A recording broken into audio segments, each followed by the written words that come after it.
अव्यक्तवाणी। तारीख है 23 अक्टूबर। Revise course की तारीख है 13/10/92। मुरली का टाइटल है नंबर 1 बनना है। नंबर 1 बनना है तो ज्ञान और योग को स्वरूप में लाओ। नंबर 1 बनना है तो ज्ञान और योग को स्वरूप में लाओ।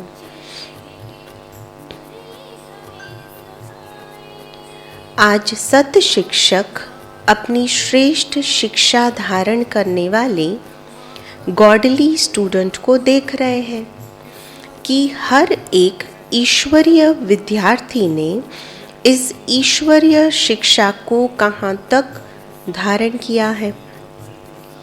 पढ़ाने वाला एक है, पढ़ाई भी एक है, लेकिन पढ़ने वाले पढ़ाई में नंबरवार हैं। हर रोज का पाठ मुरली द्वारा हर स्थान पर एक ही सुनते हैं, अर्थात एक ही पाठ पढ़ते हैं। मुरली अर्थात पाठ हर स्थान पर एक ही होता है। डेट का फर्क हो सकता है, लेकिन मुरली वही होती है। पहले तो ऐसा था कि थोड़ा पोस्ट से मुरली जाती थी तो डेट भी डिफरेंट होती थी। अभी तो सेम डेट पर सेम मुरली चलती है। तो बाबा पूछते हैं कि फिर भी नंबरवार क्यों? नंबर किस लिए होते हैं?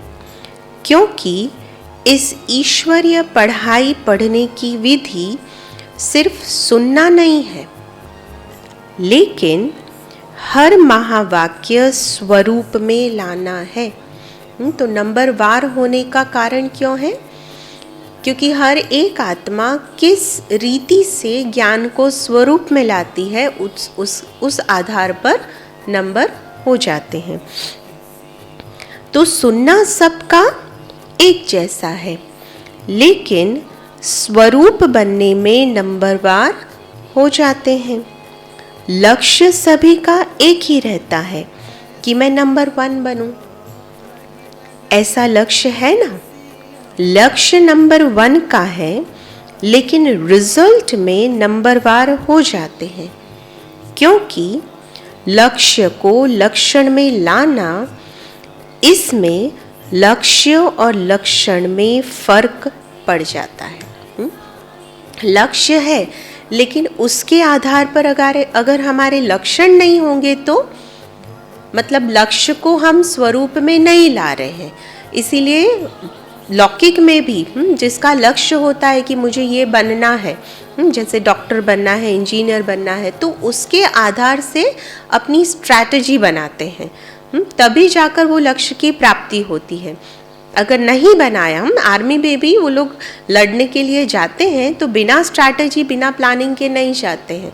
आप देखिए तो ओलंपिक में भी जाएंगे, गेम खेलने के लिए भी कितनी स्ट्रैटेजी बनाते हैं कि हमारा अपोनेंट जो है, हमारा सामने वाला जो है, वो किस आधार से खेल रहा है तो हमारी जीत हो। तो यहाँ तो माया के सामने हमारी वॉर चल रही है, तो हमारी जो लक्ष्य प्राप्ति है कि माया जीत बनना है और नंबर 1 जाना है, तो उसके लिए भी लक्षण उस प्रमाण होने चाहिए। तो बाबा कहते हैं लक्ष्य को लक्षण में लाना, इसमें लक्ष्य और लक्षण में फर्क पड़ जाता है। इस पढ़ाई में सब्जेक्ट भी ज़्यादा नहीं है, सिर्फ 4 सब्जेक्ट को धारण करना है। इसमें मुश्किल क्या है? और चारों ही सब्जेक्ट का एक दो के साथ संबंध है।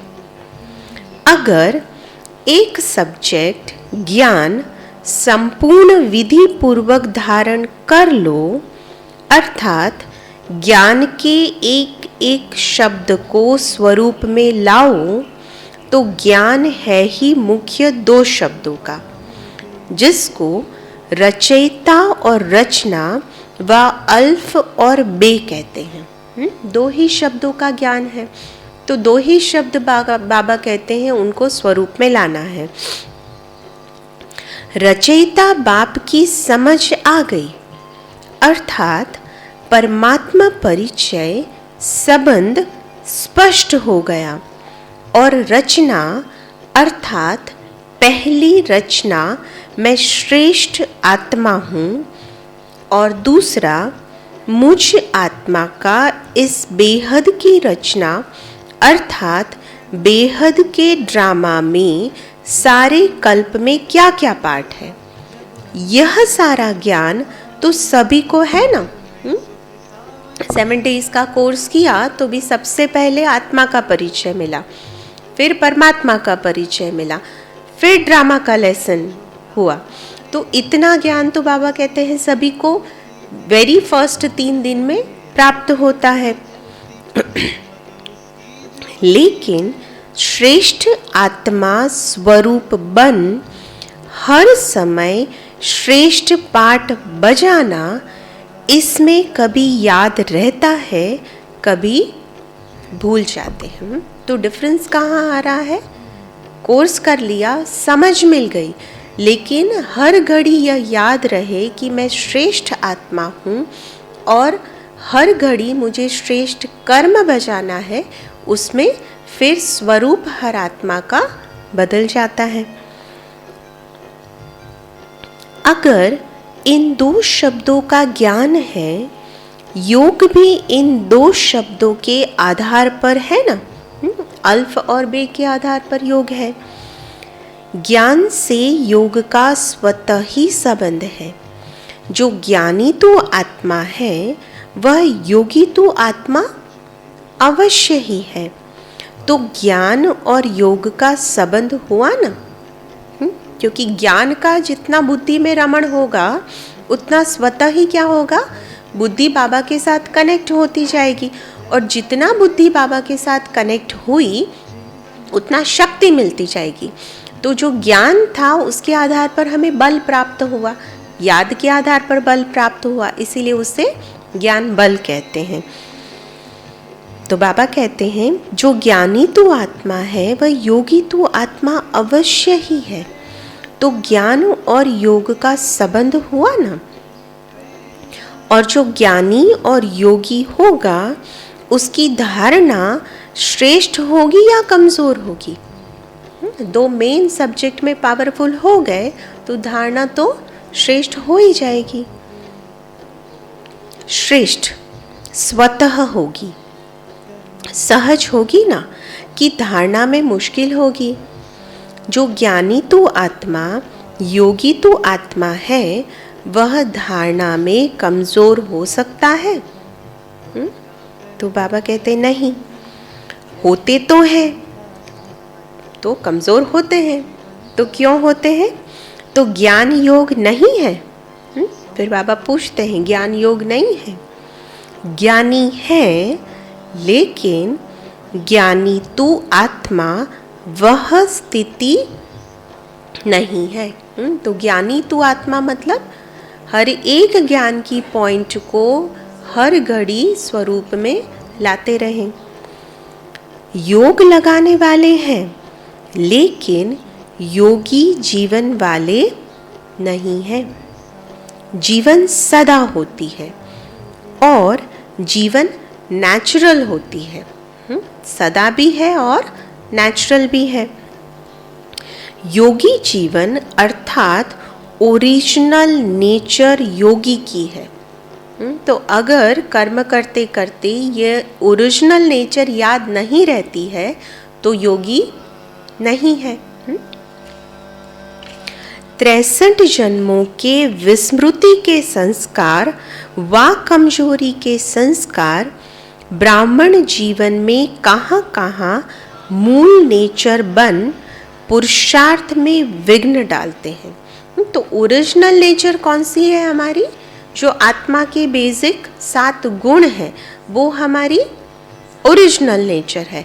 लेकिन जो 63 जन्मों के हमारे जो फिर संस्कार बिल्टअप हुए द्वापर से, जब ओरिजिनल नेचर की विस्मृति हुई, तो बाबा कहते हैं उस विस्मृति के कारण वो जो 63 जन्म के संस्कार बिल्टअप हुए देह अभिमान के, उसके कारण फिर ओरिजिनल जो संस्कार है, ओरिजिनल नेचर है, उसकी विस्मृति हो गई।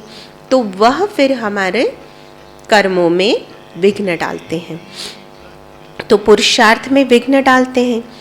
कितना भी स्वयं व दूसरा अटेंशन खिंचवाता है कि यह परिवर्तन करो, वह स्वयं भी समझते हैं कि यह परिवर्तन होना चाहिए, लेकिन जानते हुए भी, चाहते हुए भी क्या कहते हैं? चाहते तो नहीं है, लेकिन मेरी नेचर यह है, मेरा स्वभाव है यह। जानते हैं कि यह नहीं होना चाहिए, लेकिन फिर भी कोई तो एक्सक्यूज़ चाहिए, तो अपने लिए जैसे एक्सक्यूज़ बनाते हैं कि मेरी नेचर यह है। तो नेचर नेचुरल हो गई है ना। किसी के बोल में व व्यवहार में ज्ञान संपन्न व्यवहार व योगी जीवन प्रमाण व्यवहार व बोल नहीं होते हैं, तो वो क्या कहते हैं?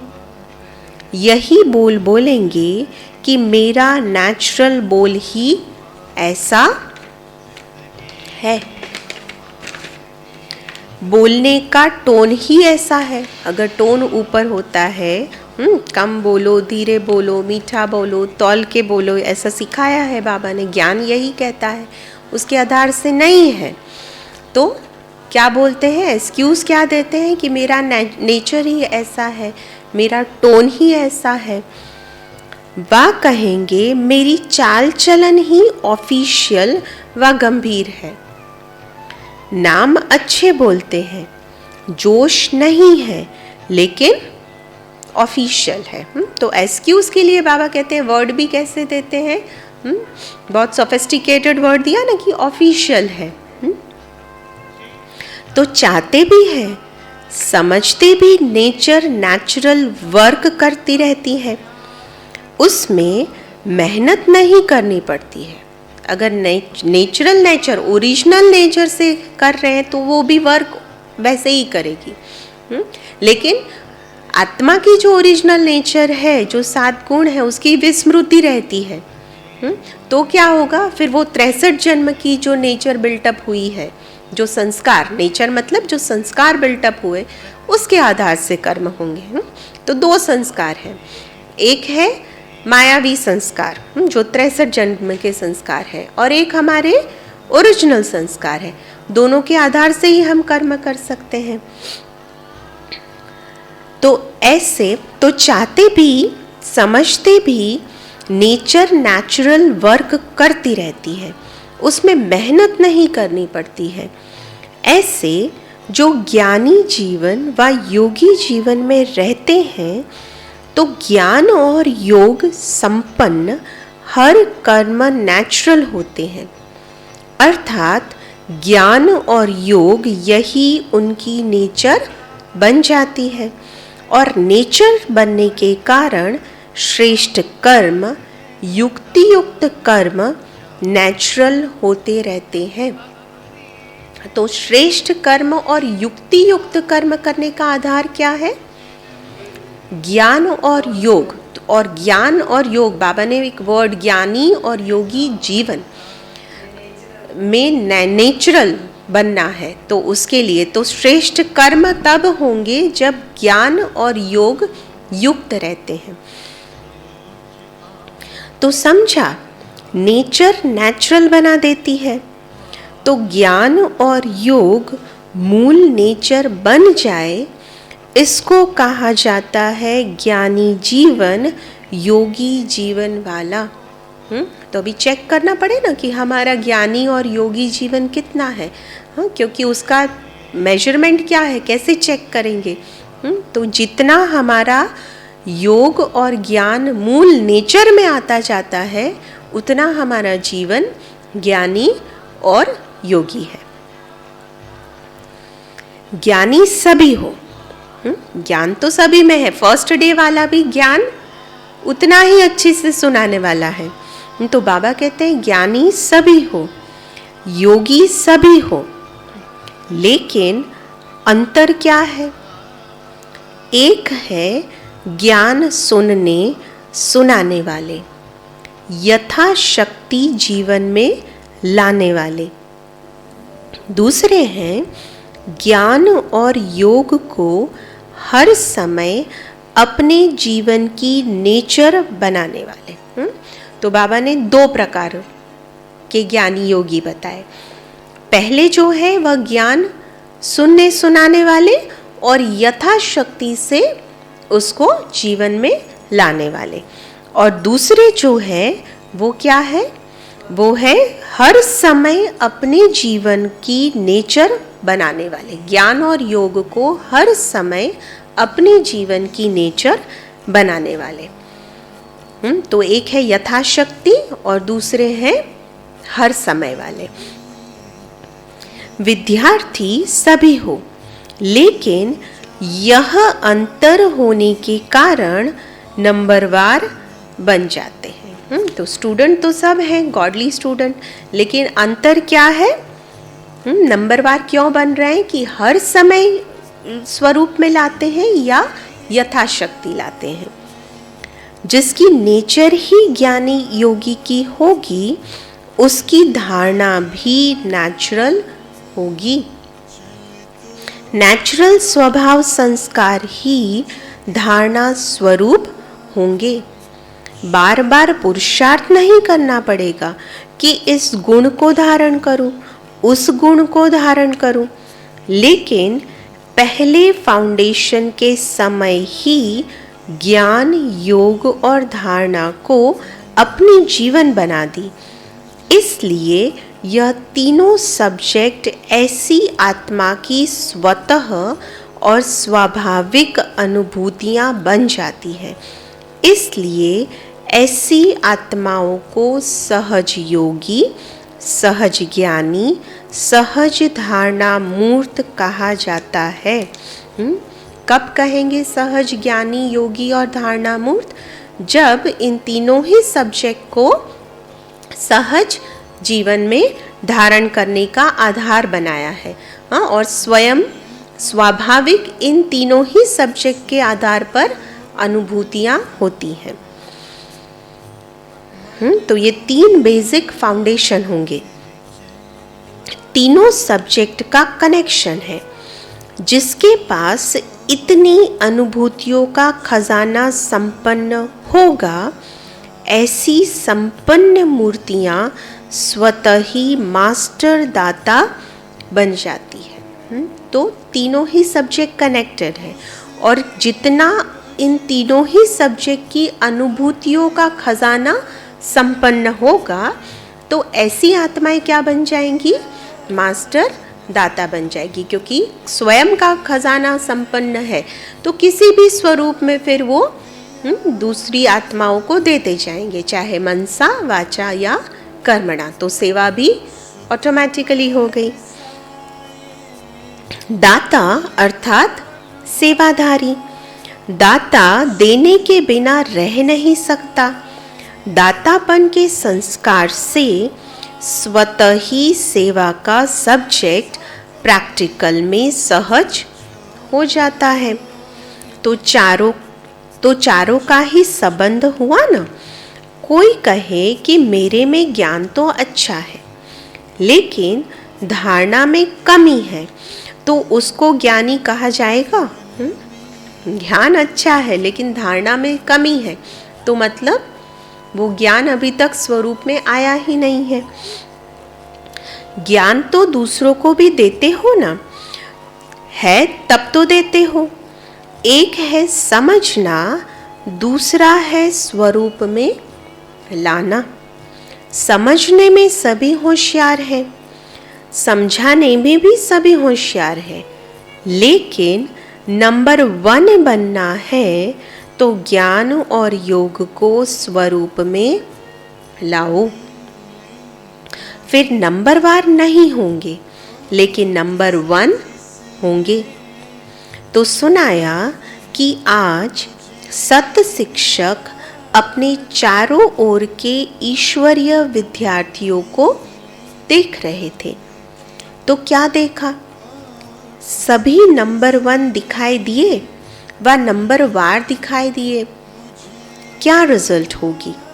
वह समझते हो कि नंबर 1 तो एक ही होगा, हम तो नंबरवार में ही आएंगे।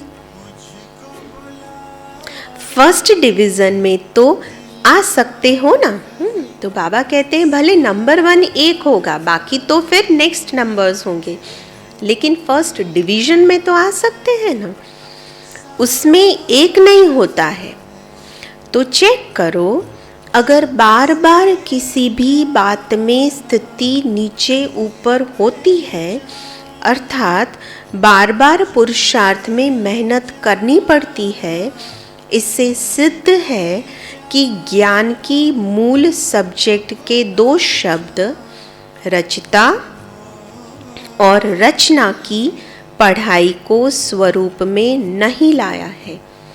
जीवन में मूल संस्कार के रूप में व मूल नेचर के रूप में व सहज स्वभाव के रूप में नहीं लाया है। तो अगर स्थिति ऊपर नीचे होती है तो क्या चेक करना है कि रचना और रचता, रचता और रचना, इन दोनों को मूल स्वभाव में, मूल नेचर में अभी तक भी नहीं लाया है। ब्राह्मण जीवन का नेचुरल स्वभाव संस्कार ही योगी जीवन, ज्ञानी जीवन है। जीवन अर्थात निरंतर, सदा 8 घंटा की जीवन है, फिर 4 घंटा नहीं, ऐसा नहीं होता। आज 10 घंटे के योगी बने, आज 12 घंटे की योगी बने, आज 2 घंटे के योगी बने, वो योग लगाने वाले योगी हैं, योगी जीवन वाले योगी नहीं। विशेष संगठित रूप में इसलिए बैठते हो कि सर्व के योग की शक्ति से वायुमंडल द्वारा कमजोर पुरुषार्थियों को और विश्व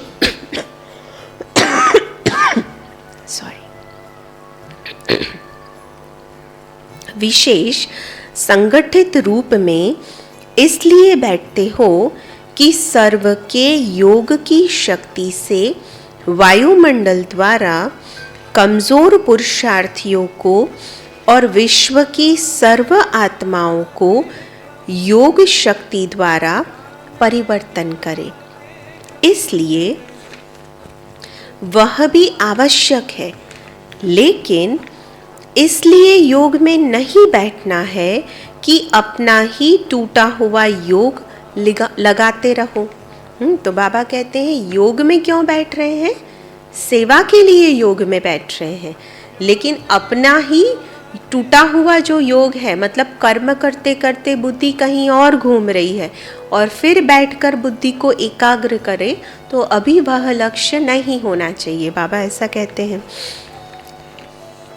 संगठित शक्ति यह भी सेवा के निमित्त है, लेकिन योग भट्ठी इसलिए नहीं रखते हो कि मेरा कनेक्शन फिर से जुट जाए। तो कनेक्शन एवरलास्टिंग होना चाहिए, बाबा के साथ हमेशा कनेक्टेड रहे, तो ऐसी स्थिति होनी चाहिए। अगर कमज़ोर हो तो इसलिए बैठते हो, और योगी तो आत्मा हो तो मास्टर सर्वशक्तिवान बन, मास्टर विश्व कल्याणकारी बन, सर्व को सहयोग देने की सेवा करते हो। तो बाबा कहते हैं अगर कमज़ोर है, ज्ञानी योगी जीवन नहीं है, तो फिर लक्ष्य रहेगा कि हमारा जो कनेक्शन टूटा हुआ है उसको हम एकाग्र करें, उसको जोड़ें। लेकिन अगर ज्ञानी योगी जीवन वाले हैं, माना योगी तो आत्मा है, तो फिर उनका लक्ष्य रहता है कि मास्टर सर्वशक्तिवान बन, सारे ही विश्व को शक्तियों से संपन्न करें, शक्तियों का सहयोग दे। तो पढ़ाई अर्थात स्वरूप बनना। अच्छा, आज दीपावली मनाने आए हैं, मनाने का अर्थ क्या है? दीपावली में क्या करते हो? दीप जलाते हो।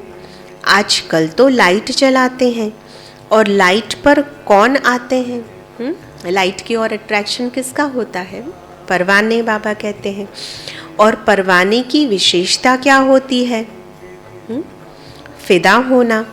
तो दीपावली मनाने का अर्थ क्या हुआ? तो फिदा हो गए हो या आज होना है? हो गए हो या होना है? तो किसी ने जवाब दिया होगा कि हो गए हैं। तो दीपावली तो मना ली, फिर क्यों मनाते हो? जब फिदा हो गए तो दीपावली मना लिया कि बीच बीच में चक्कर लगाने जाते हो। फिदा हो गए हैं, लेकिन थोड़े थोड़े पंख अभी हैं, उससे थोड़ा चक्कर लगा लेते हो। तो चक्कर लगाने वाले तो नहीं हो ना। चक्कर लगाना अर्थात किसी न किसी माया के रूप से टक्कर खाना। माया से टक्कर खाते हो या माया को हार खिलाते हो? वह कभी विजय प्राप्त करते हो, कभी टक्कर खाते हो। दीपमाला यह अपना ही यादगार मनाते हो। आपका यादगार है ना, कि मुख्य आत्माओं का यादगार है? कि मुख्य आत्माओं का यादगार है? आप देखने वाले हो, आप सबका यादगार है। इसलिए आजकल बहुत अंदाज में दीपक के बजाय छोटे छोटे बल्ब जगा देते हैं। दीपक जलाएंगे तो संख्या फिर भी उससे कम हो जाएगी, क्योंकि कितने दीपक जलाएंगे, इसीलिए लाइट तो बहुत जलती है।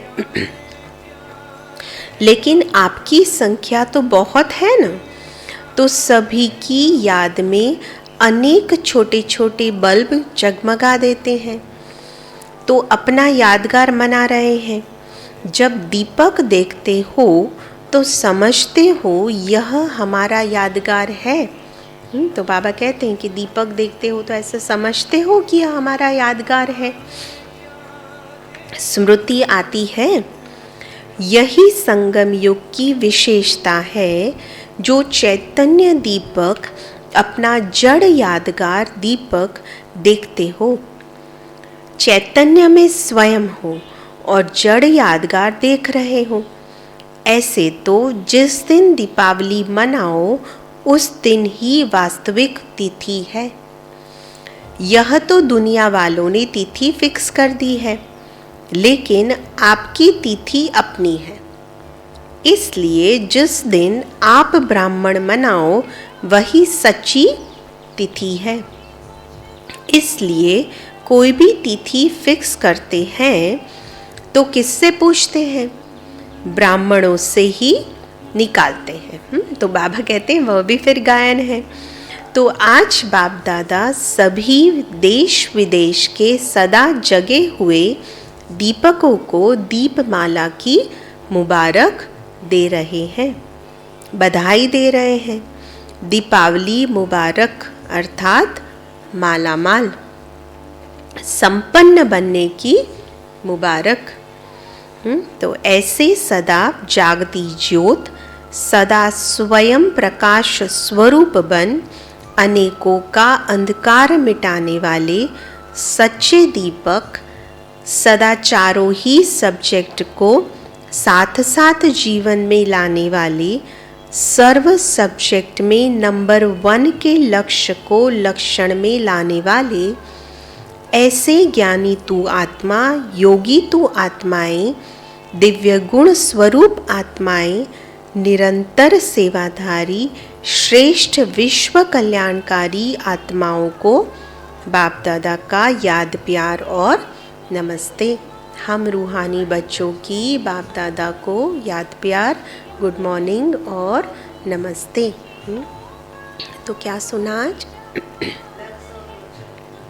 लक्ष्य और लक्षण को धारण करना है। लक्ष्य के अनुसार लक्षण को स्वरूप में लाना है। तो मुख्य आधार क्या है? नंबर 1 में जाने का मुख्य आधार है ज्ञान और योग। दो मुख्य सब्जेक्ट है कि कितना ज्ञान और योग को स्वरूप में लाए हैं। तो उसमें भी बाबा ने समझाया कि ज्ञान जो है वो समझ है। तो वो समझ एक बार मिल गई, रचता और रचना का ज्ञान वो स्पष्ट हो गया, अल्फ और बे का ज्ञान स्पष्ट हो गया। वो तो एक दिन वाले को भी स्पष्ट है, लेकिन कितना उसको स्वरूप में लाए हैं, कितना नेचुरल नेचर बनाया है, उसके आधार पर फिर नंबर हो जाते हैं। तो चेक करना है कि कितना हम ज्ञानी तो आत्मा बने हैं। और क्या सुनाया?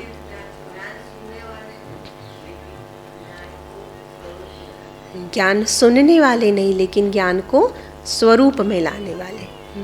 तो नंबर उस आधार पर हो जाते हैं। एक है ज्ञान सुनने सुनाने वाले और यथाशक्ति जीवन में धारण करने वाले, और दूसरे हैं हर समय ज्ञान और योग को अपनी नेचुरल जीवन बनाई है, तो वो फिर नंबर 1 में जाते हैं। वैसी वह आत्मा जो है वो फिर मास्टर दाता बन जाती है। तो मास्टर दाता बन गए तो सेवा प्रैक्टिकल स्वरूप में हो गई। तो चारों ही सब्जेक्ट फिर कनेक्टेड है, ज्ञान, योग, धारणा और सेवा। तो जितना ज्ञान, योग, धारणा और की अनुभूतियों में रहेंगे, उतना योगी और ज्ञानी और योगी जीवन हमारी नेचुरल स्वरूप में आती जाएगी।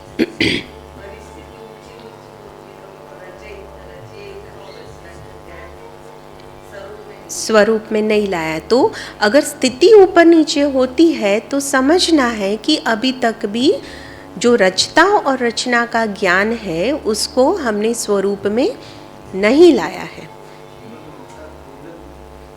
जीवन जो है वो निरंतर है। तो बाबा ने स्पष्ट किया कि वो हमेशा सदा के लिए है जीवन। हमारी यादगार है ना दीपावली के दीपक। फिर बाबा ने ये भी कहा ना कि अभी हमारा लक्ष्य, जब याद में बैठते हैं तो लक्ष्य क्या होना चाहिए कि मास्टर सर्वशक्तिवान बन सर्व आत्माओं को अपनी शक्तियों का सहयोग दे।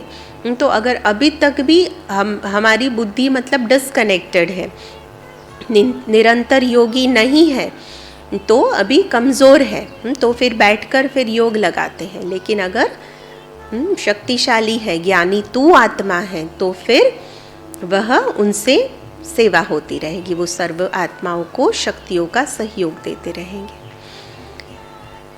फिर है अव्यक्त बाप दादा की पर्सनल मुलाकात। खुशनसीब वह जिसके चेहरे और चलन से सदा खुशी की झलक दिखाई दे। सभी अपने को सदा खुशनसीब आत्माएं समझते हो। खुशनसीब आत्माओं की निशानी क्या होगी? उनके चेहरे और चलन से सदा खुशी की झलक दिखाई देगी। चाहे कोई भी स्थूल कार्य कर रहे हो, साधारण काम कर रहे हो, लेकिन हर कर्म करते खुशी की झलक दिखाई पड़े।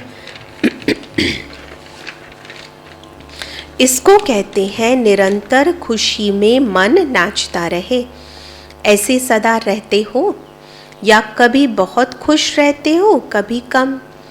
खुशी का खजाना अपना खजाना हो गया तो अपना खजाना सदा साथ रहेगा ना, या कभी कभी रहेगा? बाप के खजाने को अपना खजाना बनाया है या भूल जाता है अपना खजाना? अपनी स्थूल चीज तो याद रहती है ना, वह खजाना आंखों से दिखाई देता है, लेकिन यह खजाना आंखों से नहीं दिखाई देता, दिल से अनुभव करते हो। तो अनुभव वाली बात कभी भूलती है क्या? जो स्थूल से दिखाई देता है वो भी नहीं भूलता, तो अनुभव वाली बात बाबा कैसे कहते हैं कि भूलती है क्या? तो सदा यह स्मृति में रखो कि हम खुशी के खजाने के मालिक हैं। जितना खजाना याद रहेगा उतना नशा रहेगा। तो यह रूहानी नशा औरों को भी अनुभव कराएगा कि इनके पास कुछ है। तो खुशी का खजाना ही हमारा मेन है, तो दूसरों को भी अनुभव कराएगा ना कि इनके पास कुछ है। माताओं को सारा समय क्या याद रहता है? सिर्फ बाप याद रहता है या और भी कुछ याद रहता है? वर्षे की तो खुशी दिखाई देगी ना। जब ब्राह्मण जीवन के लिए संसार ही एक बाप है तो संसार के सिवाय और क्या याद आएगा? सदा दिल में अपने श्रेष्ठ भाग्य के गीत गाते रहो। ऐसा श्रेष्ठ भाग्य सारे कल्प में प्राप्त होगा। जो सारे कल्प में अभी प्राप्त होता है तो अभी की खुशी, अभी का नशा सबसे श्रेष्ठ है। तो माताओं को और कोई संबंधी याद आते हैं? कोई संबंध में नीचे ऊपर हो तो मोह जाता है? मोह सारा खत्म हो गया?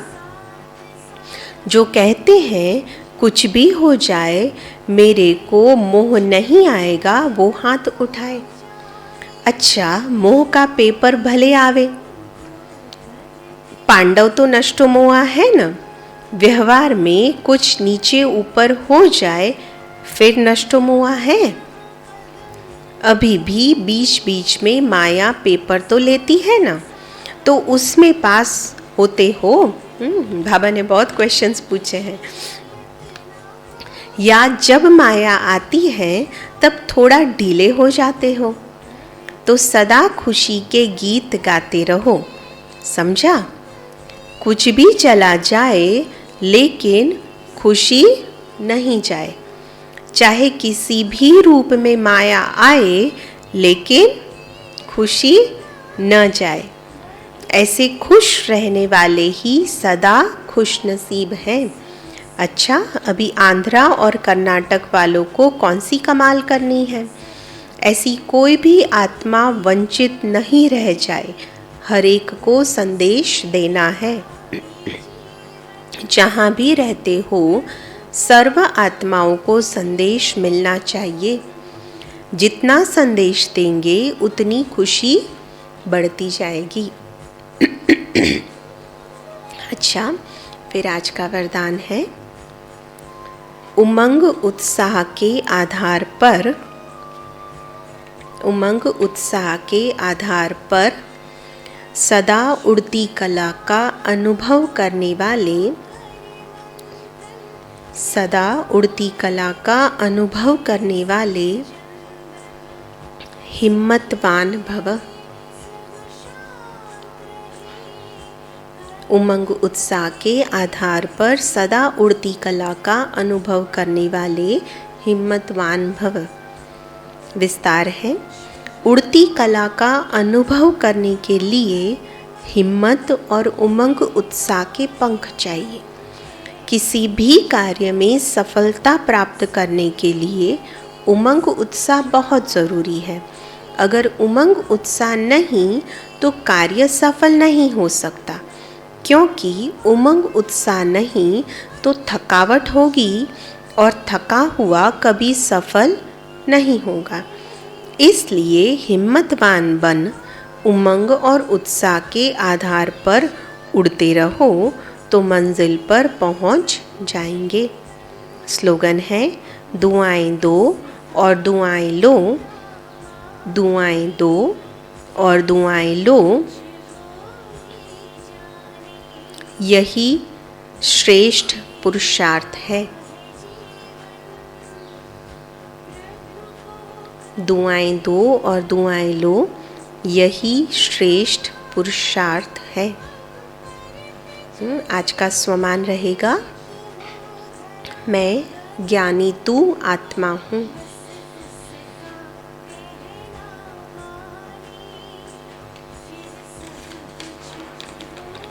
और चिंतन करेंगे कि अपने अभी के जीवन में कहाँ तक ज्ञान और योग का हम स्वरूप बने हैं। तो लक्ष्य के आधार पर हमारे अभी तक लक्षण कितने डेवलप हुए हैं। अच्छा, ओम शांति।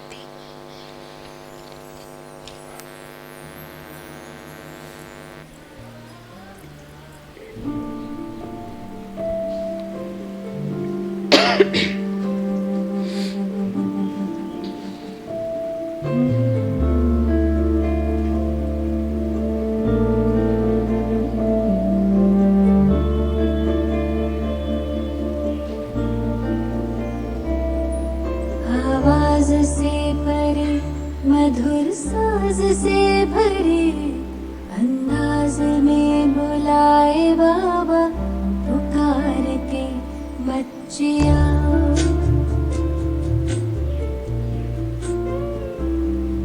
आवाज से परे मधुर साज से भरे अंदाज में बुलाए बाबा पुकार के बच्चिया।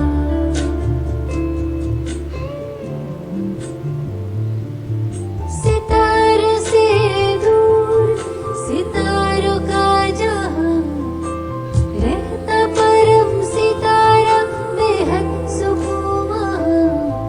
सितारों से दूर सितारों का जहां रहता परम सितारा बेहद सुकून वहां। बच्चिया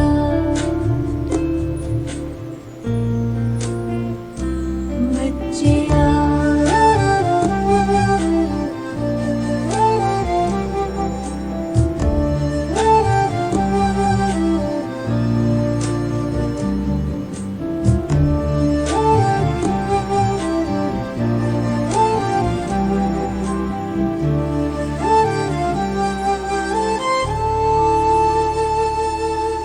नूर समंदर दिखता सुंदर लहराए निरंतर आनंदित अंतर। मौजों की मौज लेने का है समय वो प्रेम डोर से खींचे वहाँ। जी भर निहार के लिए पंख प्यार के हम उड़ चले। आवाज से परे मधुर साज से भरे अंदाज में बुलाए बाबा पुकार के बच्चिया।